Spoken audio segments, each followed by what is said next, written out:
अब एक खबर उत्तर प्रदेश के एक बहुत ईमानदार अफसर रहे उनकी है, क्योंकि भाई नेता लोग अगर अपने बेटे या बेटियों को आगे बढ़ाते हैं तो उनके ऊपर परिवारवाद का आरोप लग जाता है। खाली नेता को क्या अधिकार है कि अपने परिवार को आगे बढ़ाओ? अफसर भी कई बार अपने परिवार को आगे बढ़ाने की कोशिश करते हैं। तो इसी परिवारवाद के चक्कर में उत्तर प्रदेश के एक बेहद ईमानदार अफसर संजय भूसरेड्डी फंस गए। बड़ी किरकिरी हो गई, बहुत बड़ा दाग लग गया, क्योंकि लोग कहने लगे कि ये तो दिखावटी ईमानदार हैं, इनकी तो पोलें खुल गई, ये तो रिटायर होने के बाद सरकार को झांसा देकर जो पद हासिल किए थे वहाँ पर उनके जो कृत्य चल रहे थे उसका एक छोटा सा खुलासा हो गया। अब सरकार भी सकते में है कि भाई उसने भूसरेड्डी को पहले बड़ा ईमानदार घोषित किया था, इतना बड़ा रेरा का चेयरमैन बना दिया, सबसे बड़ा न्यायाधिकरण है प्रदेश का, बहुत मालदार है, बहुत प्रभावशाली कुर्सी है, और वहाँ पर उन्होंने अपने बेटे को एडवाइज़र नियुक्त कर लिया, जयेश रेड्डी को। हालांकि ये मामला मार्च महीने का है, तब से ये मामला दबा था 4 महीने से, और जब ये नियुक्ति हुई थी, एक कमेटी बनाई गई थी रेरा में जो एनसीएलटी के मुकदमों को लेकर सलाह देने वाली थी।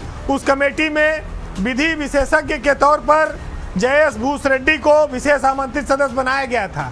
वो चेयरमैन संजय भूसरेड्डी के बेटे हैं, सुप्रीम कोर्ट के वकील हैं, और उसके एक हफ्ते बाद फिर उनका जो कमेटी का गठन था वो निरस्त कर दिया गया, जयेश भूसरेड्डी को उस पद से हटा दिया गया।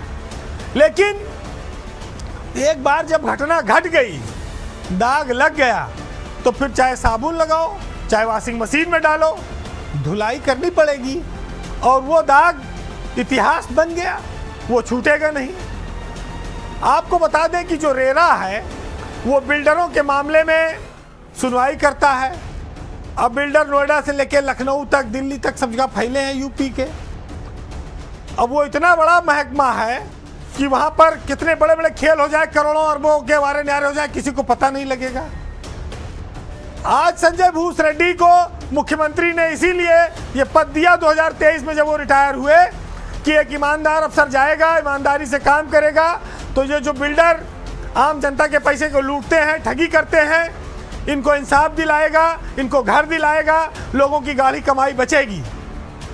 लेकिन जब अपने ही बेटे को अपनी ही संस्था में कमेटी में शामिल कर लिया संजय भूसरेड्डी ने, तो फिर उनकी ईमानदारी तेल लेने चली गई, वो रसातल में चली गई, और उसको कहा जाए आरोपों की उस पर बौछार होने लगी। 1989 बैच का यह अफसर उत्तर प्रदेश में एक ज़माने में गन्ना, चीनी, आबकारी जैसे विभागों में प्रमुख सचिव पद से वो रिटायर हुए, और वो बहुत प्रभावशाली अफसर रहे, मुख्यमंत्री के बड़े निकट माने गए। लेकिन रिटायरमेंट के बाद रेरा जैसी संस्था में उन्होंने जो काम किया, उससे उनकी कार्यशैली और उनके अतीत दोनों पर बहुत सारी उंगलियां खड़ी हो गई, सवाल खड़े हो गए। ईमानदारी का जो उनका तमगा था वो छिन गया। अब वह सफाई देते घूम रहे हैं, सरकार की नज़रों में वो लाख कोशिश कर लें, लेकिन अब वो पुरानी वाली स्थिति को प्राप्त नहीं कर सकते। एनसीएलटी जो है वो बिल्डरों के मुकदमे की सुनवाई करता है।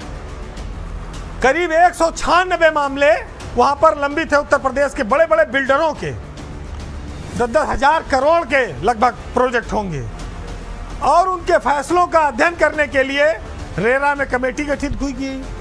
वो कमेटी चेयरमैन के आदेश में गठित की गई संजय भूसरेड्डी के। अब वो अपनी कुछ सलाह मशविरा देती, उससे पहले खुलासा हो गया कि अपने लड़के को बना लिया। तो 22 तारीख को 17 मार्च को आदेश किया और 22 मार्च को उसको निरस्त करना पड़ा। ये तो मान लीजिए आ गई बात, लेकिन अंडर टेबल, अंदर खाने, छुप छुपा के कितने काम होते होंगे किसी को क्या पता। 4-5 महीने बाद ये घटनाक्रम मीडिया में अब छाया है, तो ये बात बहुत साफ है कि जो जहां है, कोई पानी में डुबकी लगा के काम कर रहा है, कोई गुर्रा गुर्रा के लोगों को डरा के काम कर रहा है। तरीका अलग है सबका, लेकिन दूध का दूल्हा कोई नहीं है। और ख़ास तौर से जो लोग नैतिक मूल्यों की बड़ी दुहाई देते हैं, जो बड़े चारित्रिक व्यक्ति माने गए हैं, उनके ऊपर जब दाग लग गया तो आप सोच लो कि करप्शन और लोगों के विचलन दोनों का लेवल किस प्रकार का होगा।